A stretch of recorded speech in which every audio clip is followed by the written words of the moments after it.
ఈరోజు మనం కార్తీక పురాణంలో 14వ అధ్యాయం చదువుదామండి.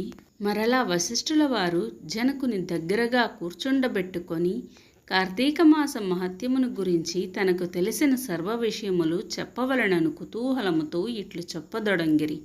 ఓ రాజా, కార్తీక పౌర్ణమి రోజున పితృప్రీతిగా వృషోత్సర్జనము చేయుట, శివలింగ శాలాగ్రమములను దానము చేయుట, ఉసిరికాయలు దక్షిణతో దానము చేయుట మొదలగు పుణ్యకార్యముల వలన వెనకటి జన్మమందు చేసిన సమస్త పాపములను నశింపజేసుకుందురు. వారికి కోటి యాగములు చేసిన ఫలము దక్కును. ప్రతి మనుజుని పితృదేవతలను తమ వంశంబందెవ్వరు ఆంబోతునకు అచ్చువేసి వదులునో అని ఎదురుచూచుచుందురు. ఎవడు ధనవంతుడయ్యుండి పుణ్యకార్యములు చేయక దాన ధర్మములు చేయక కడకు ఆంబోతునకు అచ్చువేసి పెండ్లి అయినను చెయ్యడో అట్టివాడు రౌరవాది సకల నరకములు అనుభవించుటయేగాక వాని బంధువులను కూడా నరకమునకు గురి చేయును.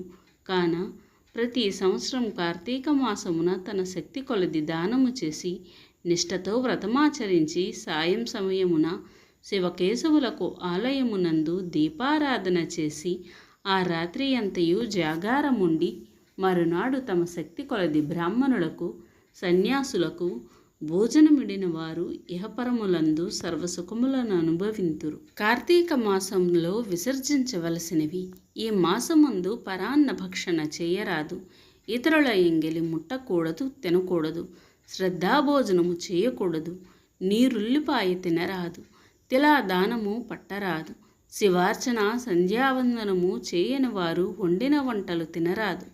పౌర్ణమి, అమావాస్య, సోమవారము నాడు సూర్యచంద్రగ్రహణపు రోజుల యందున భోజనము చేయరాదు. కార్తీక మాసమున 4 రోజులు కూడా రాత్రులు భుజించరాదు. విధవ వండినది తినరాదు. ఏకాదశి, ద్వాదశి వ్రతములు చేయువారులు ఆ 2 రాత్రులు తప్పనిసరిగా జాగారం ఉండవలను. ఒక్క పూట మాత్రమే భోజనము చేయవలను. కార్తీక మాసములో తైలము రాసుకొని స్నానము చేయకూడదు. పురాణములను విస్మరించరాదు. కార్తీక మాసమున వేడి నీటితో స్నానము కళ్ళుతో సమానమని బ్రహ్మదేవుడు చెప్పెను. కావున వేడి నీటితో స్నానము కూడదు. ఒకవేళ అనారోగ్యముగా ఉండి ఎలాగైనా విడవకుండా కార్తీక మాస వ్రతం చేయవలనన్న కుతూహలం గలవారు మాత్రమే వేడి నీటి స్నానము చేయవచ్చును. అటుల చేయువారులు గంగా, గోదావరి, సరస్వతి, యమునా నదుల పేర్లను మనసులో స్మరించి స్నానము చేయవలెను. ఏ నది తనకు దగ్గరలో ఉంటే ఆ నదిలో ప్రాతకాలమున స్నానము చేయవలెను. అటుల చేయని ఎడల మహాపాపి అయి జన్మజన్మలు నరక కూపమును బడి కృశింతురు. ఒకవేళ నదులు అందుబాటులో లేనప్పుడు నూతి దగ్గర గాని చెరువు నందు గాని స్నానము చేయవచ్చును. అప్పుడు ఈ క్రింది శ్లోకమును చదివి మరీ స్నానమాచరించవలెను. గంగే యమునే చైవ గోదావరి సరస్వతి నర్మదా సింధు కావేరి జలేస్మిన్ సన్నిధం కురు అని పఠించుచు స్నానము చేయవలెను. కార్తీక మాస వ్రతము చేయువారు పగలు పురాణ పఠన శ్రవణం, హరికథా కాలక్షేపములతో కాలము గడపవలెను.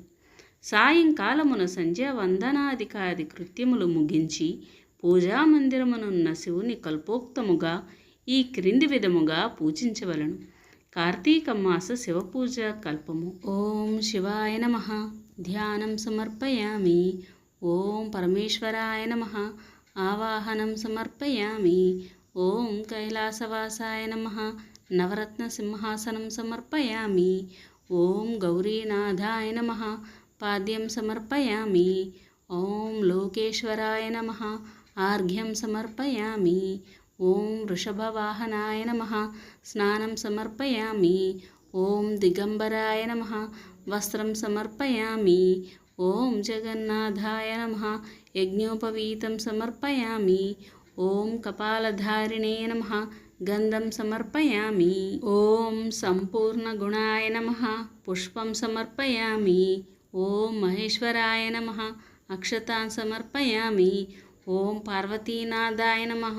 ధూపం సమర్పయామి. ఓం తేజోరూపాయ నమః. దీపం సమర్పయామి. ఓం లోకరక్షకాయ నమః. నైవేద్యం సమర్పయామి. ఓం త్రిలోచనాయ నమః. కర్పూర నీరాజనం సమర్పయామి. ఓం శంకరాయ నమః. సువర్ణమంత్రపుష్పం సమర్పయామి. ఓం భవాయ నమః.